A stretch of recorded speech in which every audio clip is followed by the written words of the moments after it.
أبنائي طلبة وطالبات الصف الخامس ابتدائي، النهارده إن شاء الله مع أول درس لينا في الترم الثاني هنتكلم عن نمو السكان وتوزيعهم في بلدنا. بس ما تنسوش تشجيع كده قوية بشير ولايك وسبسكرايب، ونبدأ مع بعض شرح. بسم الله.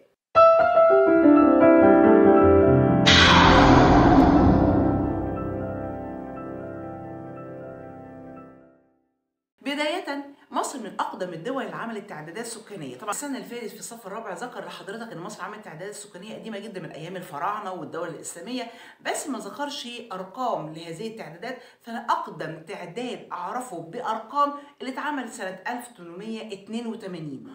1882 مصر عملت أقدم تعداد، كان عدد سكان مصر في الفترة دي 6.7 مليون نسمة.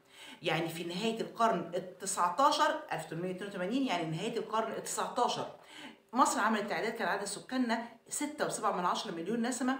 واستمرت التعدادات عبر السنين إلى أن وصل آخر تعداد مصر عملته سنة 2017، واللي كان عدد سكان مصر ساعتها 94.8 مليون نسمة. فهنلاحظ ان عدد سكان مصر من اول تعداد اتعمل 1882 لغايه تعداد 2017 زاد عدد سكان مصر الفترة دي 14 مرة، 14 ضعف. فده اللي حصل فيه، زيادات اللي حصل في عدد سكان مصر. هنلاقي ان مصر عدد سكانها كبير مش قليل خالص، فمصر تصنف رقم 3 من حيث عدد السكان، رقم 3 على مستوى الدول الأفريقية. مصر ثالث دولة أفريقية من حيث عدد السكان، ورقم 14 بالنسبة لدول العالم. فمصر عدد سكانها كبير جدا. طبعا الجهة المسؤولة عن عمل التعداد السكاني وكل ما يخص السكان هو الجهاز المركزي للتعبئة العامة والإحصاء، وهو الأرقام مؤكدة وتوضح عدد سكان مصر زاد قد إيه بالظبط كل ما يتم تعداده اللي بنجريه في مصر كل 10 سنين مرة. ونستنتج من أرقام التعدادات السكانية اللي بتتم إن عدد سكان مصر في زيادة مستمرة، في نمو مستمر وفي زيادة مستمرة. وده ينقلني إلى عنوان الدرس وهو النمو السكاني. يعني إيه كلمة نمو سكاني؟ كلمة نما ينمو، يعني زاد، شيء زاد كتر. فأنا عندي كلمة نمو سكاني معناها الزيادة المستمرة في عدد سكان مصر، يعني الزيادة خلال فترة زمنية معينة، دي بنسميها زيادة سكانية أو النمو السكاني. وقبل ما نبدأ كلامنا عن أسباب النمو السكاني، عايزة أقول بس سريعا كده مثال بسيط كده ليكوا وتركزوا معايا.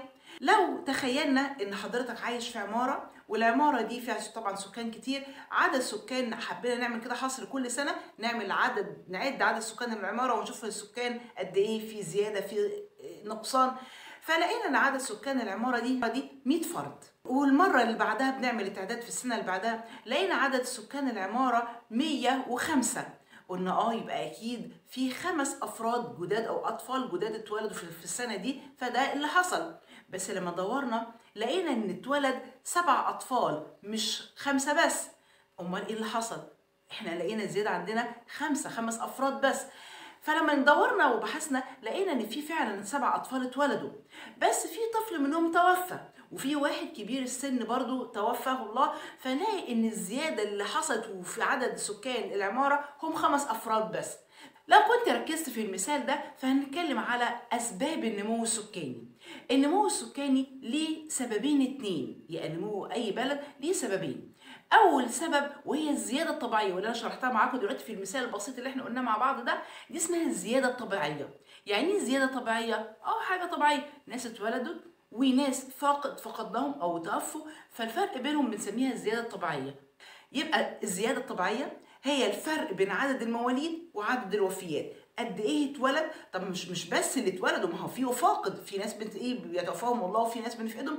فعدد المواليد لما نطرح منها عدد الوفيات تأدي الزياده الطبيعيه، عمليه طرح بسيطه او عمليه سبتراكشن، دي الزياده الطبيعيه. ده اول سبب للنمو السكاني. في سبب تاني للنمو السكاني غير الزياده الطبيعيه وتعتبر زياده غير طبيعيه. يعني ايه؟ طب نكمل المثال.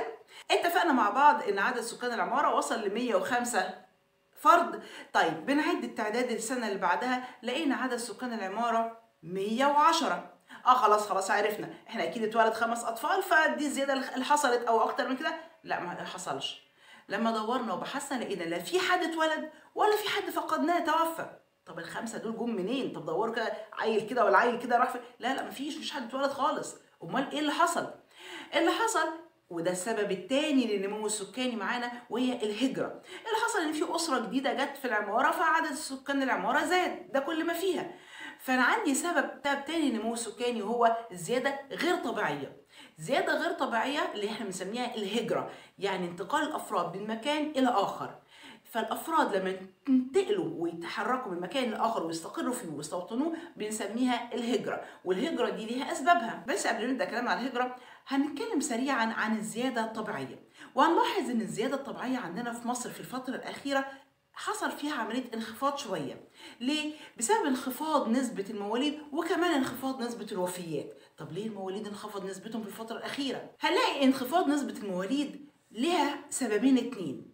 أول سبب زيادة الوعي لدى الشباب بأهمية تنظيم الأسرة. بقى فيه يعني وعي كتير وسط الناس إن عملية تنظيم الأسرة دي حاجة ضرورية جدا، فالحكاية دي أثرت فعلا في قلة المواليد في الفترة الأخيرة. تاني سبب لقلة المواليد هو الحد من فكرة الزواج المبكر. فكمان الحد من الزواج المبكر مع تنظيم الأسرة عمل فعلا على قلة المواليد جدا في الفترة الأخيرة اللي بتعيشها مصر. اما بالنسبه للوفيات هنلاقي برضو الوفيات نسبتها قلت جدا عن زمان. يعني كنا نسمع مثلا زمان جدتنا او كده تقول انا كنت مخلفه 13 طفل. فين دول؟ مش شايفه عندي عمام ولا شايفه عندي خلان بالعدد ده. ما هو مات بقى عدد كبير منهم مات. كان في زمان وفيات بتحصل كتير جدا وسط الاطفال، وكان الرعايه الصحيه زمان ما كانتش زي دلوقتي. فانا عندي سببين خلت الوفيات قلت وانخفضت جدا عندنا في مصر. اول سبب التقدم الطبي. اصبح فيه تقدم طبي جامد جدا في مصر طبعا عن العصور القديمه، وتوفير الرعايه الصحيه. فالسببين دول وتطعيمات طبعا الاطفال والوقايه من الامراض اللي كانت منتشره زمان. فانا السببين دول توفير الرعايه الصحيه والتقدم الطبي خلى في طفره طبيه عندي في مصر، وبالتالي قلت الوفيات. لما نتكلم على العنصر الثاني للنمو السكاني وهي الهجره، هنلاقي ان الهجره هنتكلم عن كذا شيء فيها. هنتكلم عن انواع الهجره واسباب الهجره وكمان نتائج الهجره. اول حاجه لما نتكلم عن انواع الهجره، هي الهجره ليها انواع. طبعا انا عندي الهجره نوعين اتنين. في هجره تكون داخليه جوه البلد، انا ما سافرتش ما خرجتش بره حدود بلدي، بس انتقلت من محافظه للتانيه، من بيئه للتانيه، فدي تعتبر هجره داخليه. أما النوع الثاني من الهجرة وهي الهجرة الخارجية. هجرة خارجية انتقال من مصر إلى دول العالم. واحد هيهاجر أو هيسافر لأي دولة عربية أو دولة أوروبية أو كده، فدي اسمها هجرة خارجية خارج حدود البلد. فالهجرة نوعين اتنين. طب ليه؟ ايه اسباب الهجره؟ ايه اللي بيخلي الافراد ينتقلوا من مكان، سواء هجره داخليه او هجره خارجيه؟ ايه اساسا اللي بيخلي الشخص ينتقل من مكان بيئته الاساسيه ويروح لمكان تاني؟ انا عندي كذا سبب للهجره. أول سبب للهجرة هو البحث عن فرص عمل أفضل. واحد بيدور على فرصة عمل أفضل ومجال أفضل، فده خلاه يهاجر من بيئته وراح لمكان تاني. أو بسبب التعليم، واحد عايز يكمل دراسته بره، أو فبالتالي أو يكون هو في بيئة ريفية ومش متوفر فيها جامعات أو مدارس مثلا معينة، فينتقل من بيئة إلى أخرى ويهاجر ويسيب بيئته وينتقل لمكان تاني، فدي هجرة بسبب التعليم. تالت سبب هو تحسين مستوى المعيشة. واحد شايف مثلا ان كانت معيشته في البيئة مثلا البسيطة كان عايش فيها مش واخد كل الامكانيات او واخد كل الامتيازات اللي هو عايز يحققها لنفسه، فبيحسن مستوى العيشة هو ينتقل لبيئة اكبر، بيئة افضل فيها خدمات اكتر. فثلاث اسباب عندي للهجرة: تحسين مستوى المعيشة او التعليم، او بسبب بحث عن فرص عمل افضل. طيب ولما نتكلم عن نتائج الهجرة، يا ترى الهجرة دي ليها نتائج؟ اكيد طبعا. الهجرة بتؤدي لزيادة الكثافة السكانية. طبعا انتقال الافراد من بيئه للتانيه وزود عدد السكان وكثافه السكان في هذه البيئه اللي استقبلت المهاجرين هيؤدي الى الضغط على الخدمات هيتضغط عليها، وزي هنتكلم دلوقتي، وظهور العشوائيات. ضغط على الخدمات زي ما بيحصل مثلا في معظم المدن. هنلاقي الهجره من الريف الى المدن والاماكن البسيطه الى الاماكن الحضريه، ده بيعمل لي ضغط على الخدمات جدا. نلاقي الكهرباء تفصل، الصرف الصحي فيه مشاكل، الميه تبقى فيها مشكلات وما تطلعش الادوار العليا. السبب ايه؟ ان حصل ضغط على الخدمات، فالخدمات ما عادش مكفيه العدد الكتير قوي ده اول حاجه. كمان هيحصل نتيجه جامده جدا، هي مشكله خطيره، هي مشكله العشوائيات اللي على اطراف المدن، واللي بتسبب طبعا مشكلات جامده جدا في المدينه. فدي بسبب الهجره من الريف الى المدن، او الى الهجره اللي هي الداخليه خاصه. فبالتالي دي مشكله خطيره جدا. وطالما جبنا سيره الهجره من الريف للمدن والهجرة الداخلية، فطبعا هتيجي في مخيلتنا على طول القاهرة واسكندرية. أكبر مدينتين بيتم الهجرة إليهم باستمرار هي مدينة القاهرة ومدينة الاسكندرية، طبعا بوفر فرص العمل، وإن مدينة القاهرة العاصمة، وتعتبر مدينة الاسكندرية العاصمة الثانية لمصر، أو يعني المدينة الثانية بعد القاهرة. فأكتر مدينتين بيتم انتقال الأفراد إليهم باستمرار، وبتظهر فيها المشاكل اللي قلنا عليها، ضغط على الخدمات ومشكلات العشوائيات والقصة دي كلها بتحصل في القاهرة والاسكندرية بعدد بنسبة كبيرة جدا، إنهم مدن جاذبة، مدن بتجذب السكان. قلنا دلوقتي ان الهجره بتزود كثافه السكان في الاماكن اللي بيهاجروا ليها، بيزود كثافه في الاماكن المستقبله، الاماكن الجاذبه زي مثلا القاهره والاسكندريه والمدن الكبيره. طب يعني كثافه؟ انت قلت لي لفظ كده ومش فاهمه يعني كلمه كثافه. كثافه سكانيه يعني عدد الافراد لما نقسمهم على المكان اللي بيعيشوا عليه والمساحه اللي بيعيشوا عليها، هي دي الكثافه. يعني لو حضرتك مثلا عايش في بيت 100 متر، والبيت ده عايش فيه مثلا 5 افراد، يبقى نقسم عدد الافراد على المساحه اللي انتوا عايشين فيها، يبقى اعرف نصيب الفرد قد كام متر في البيت، كل واحد يعرف حدوده قد ايه، وكل واحد ليه قد ايه في البيت ده. طيب ده بالنسبه لكلمه كثافه. يبقى يعني معنى كلمه كثافه سكانيه النسبة بين عدد الأفراد ومساحة الأرض اللي بيعيشوا عليها.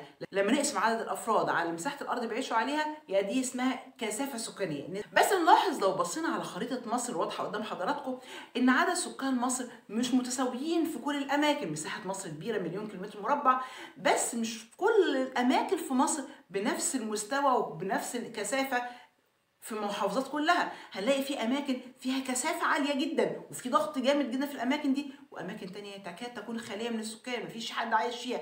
ايه السبب؟ ليها اسباب. ان حاجه زي الوادي والدلتا كثافه السكان فيها عاليه جدا، الناس عايشين بكثافه عاليه جدا في الوادي والدلتا. هنلاقي ان في اسباب جذبت الناس لهذه المحافظات بتاعت وفره الميه العذبه، وفره التربه الخصبه، السطح المستوي في الوادي والدلتا، وفرة الخدمات. المواصلات طالما السطح مستوي، فانا سهل جدا انشئ طرق واعمل كباري واعمل سكك حديديه. فالسطح المستوي خلى سهل جدا ان انا اقدر اعمل طرق وانشئ طرق تربط بين كل اجزاء الوادي والدلتا. خصوبة التربة وممارسة الزراعة من آلاف السنين، وجود المية العذبة، مية نهر النيل في الوادي والدلتا، كل دي أسباب ساعدت على ان الوادي والدلتا هم اكتر اماكن في مصر كثافه السكان، فكثافه عاليه جدا، مفيش مكان في مصر بكثافه الوادي والدلتا. اما الاماكن اللي بيقل فيها السكان جدا هي طبعا المحافظات الصحراويه او المحافظات الحدوديه الصحراويه، وانا عندي 5 محافظات حدوديه: شمال سيناء، جنوب سيناء، مطروح، والوادي الجديد، ومحافظه البحر الاحمر. فدي محافظات بيقل فيها السكان جدا، انها محافظات حدوديه، محافظات معظم مساحتها صحاري، فبالتالي هيقل فيها السكان بشكل جامد جدا. هنلاقي عكس اللي احنا قلناه في الوادي والدلتا. يعني اذا كنا قلنا في الوادي والدلتا وفره المياه، يبقى في الاماكن الصحراويه ندره المياه، الاماكن الصحراويه قليله المياه العذبه ونادره، فده سبب. إذا كنا قلنا في الوادي والدلتا استواء السطح، سطح مستوي، فهنا في الأماكن الصحراوية معظمها سطحها متضرس، يعني وعورة السطح، صعوبة السطح. وطالما السطح متضرس ووعر وصعب ان انا يعني اتحرك عليه، يبقى صعب ان انا انشئ طرق، صعب ان انا اعمل سكك حديديه واربط بين الاماكن دي. وكمان نقص الخدمات المتوفره في هذه المحافظات قليله جدا بالنسبه للوادي والدلتا. فده 3 اسباب خلت عندي سكان قليلين جدا في المحافظات الحدوديه الصحراويه. وهنلاحظ ان اكتر مدينتين كثافه السكان عاليه جدا فيهم القاهره والجيزه. وصلت الكثافة السكانية في مدينة القاهرة 52,000 نسمة لكل كيلو متر مربع. كل كيلو واحد مربع بيعيش فيه تقريبا 52,000 نسمة. طبعا في أماكن أعلى من كده بكتير، بس احنا بناخد مساحة القاهرة كلها ونقسم عدد سكان القاهرة على المساحة الموجودة، فنلاقي 52,000 نسمة. دي من الكثافات العالية جدا. طبعا احنا قلنا دلوقتي ان السكان بيتركزوا في مصر على جوانب نهر النيل في الوادي والدلتا، وهنلاقي ان زياده السكان باستمرار هيؤدي الى زياده الكثافه. لما نيجي نعمل كده نسبه ونشوف نسبتهم قد ايه، هنلاقي ان نسبه تقريبا الكثافه السكانيه في 70 نسمه لكل كيلو متر مربع. 70، كل كيلو متر مربع بيعيش فيه 70 نسمه تقريبا. دي طبعا تبقى نسبه تقريبيه، طبعا ده غير القاهره لسه قايلها من شويه. القاهره ده حاجه ثانيه، القاهره عدد سكان رهيب، عدد كثافه كبيره جدا. ده بالنسبه للكثافه اللي اتعملت في سنه 2005. اما لما جينا نعمل برضه نفس النسبة وعشان نشوف الكثافة السكانية سنة 2022 لقينا إن الكثافة السكانية وصلت ل 103 فرد لكل كيلو متر مربع. تخيلوا كانت 2005 كانت 70 فرد، اتحولت إلى 103 فرد لكل كيلو متر مربع في سنة 2022. يعني معنى كده الكثافات بتزيد، وأكيد وصل لك وحسيت إن الكثافة السكانية دي مشكلة خطيرة جدا، ولابد يكون في جهود لمعالجة هذه المشكلة، مشكلة الكثافة السكانية. فهنلاقي ان الكثافه دي هيتم دور للدوله ودور الافراد. الدوله هتقوم بجهود جامده جدا عشان تقلل الكثافات السكانيه وعلشان تحاول توزع السكان في اماكن جديده. فنلاقي الدولة أنشأت العديد من المدن الجديدة، ونلاقي المدن الجديدة في أماكن صحراوية، أماكن يعني مش معمورة بالسكان، علشان تنقل الكثافات لأماكن بعيدة وأماكن يعني عملية توزيع، إعادة توزيع تاني لسكان مصر، مبقاش تركزنا على طول في الوادي والدلتا. فده اول شيء الدوله قامت بيه. كمان توفير الخدمات في المحافظات الحدوديه الصحراويه، خدمات صحيه وتعليميه وامنيه في هذه المحافظات. طبعا لما انا اوفر الخدمات في هذه المحافظات هنشئ مدارس وجامعات وهوفر امن وهوفر فيها مستشفيات ومراكز صحيه. لما هعمل كده هقلل انتقال الافراد من المحافظات الحدوديه الى المحافظات الوادي والدلتا، وبالتالي اقلل الكثافه في الوادي والدلتا لان كثافتهم بقت عاليه جدا ومش محتاجين كمان ان يزيدوا اكتر من كده، اقلل الهجره. تالت حاجة الدولة بتعملها هي نشر الوعي بمشكلة الزيادة السكانية. ده أمر مهم جدا والدولة بتقوم بيه، زي ما احنا قاعدين بنتكلم دلوقتي في المناهج الدراسية ودخلناها، وحضرتك عندك وعي بأن المشكلة دي جامدة جدا، الدعاية والإعلانات اللي في التلفزيون باستمرار، فدي من ضمن جهود الدولة. لو اتكلمنا كجهود أفراد، احنا كأفراد إيه دورنا؟ الأفراد يهتموا جدا بعملية تنظيم الأسرة. أول شيء كأفراد كشعب المفروض يقوم بيه اهتمام بعمليه تنظيم الاسره عشان نقلل معدل المواليد اللي زايد بطريقه كبيره، فده اول دور لينا كافراد. كمان المفروض ان احنا كاشخاص ننتقل من الوادي والدلتا وحدود الوادي والدلتا الضيقه، ونحاول ان احنا نعمر اماكن جديده وننتقل للمدن الجديده اللي الدوله بتنشأها باستمرار. فده تاني شيء المفروض الافراد يقوموا بيه، والانتقال من الوادي والدلتا لاماكن جديده في المدن المنشأة حديثا في المدن الجديده، فده هيقلل جدا الكثافه السكانيه في الوادي والدلتا. استصلاح اراضي، عندنا اراضي كتيره جدا ممكن انها يتم استصلاحها ويتم زراعتها، فثلاث اعمال ممكن يتم تقليل بيهم الكثافه السكانيه. بكده نكون انتهينا من درسنا النهارده. اتمنى ان تكون حضراتكم استفدتوا من الشرح النهارده واستفدتوا معلومات جديده. اذا كانت الحلقه عجبتكم ما تنسوش الشير ولايك وسبسكرايب، ونتقابل ان شاء الله في حلقه جديده مع بعض. دمتم في امان الله. السلام عليكم ورحمه الله وبركاته.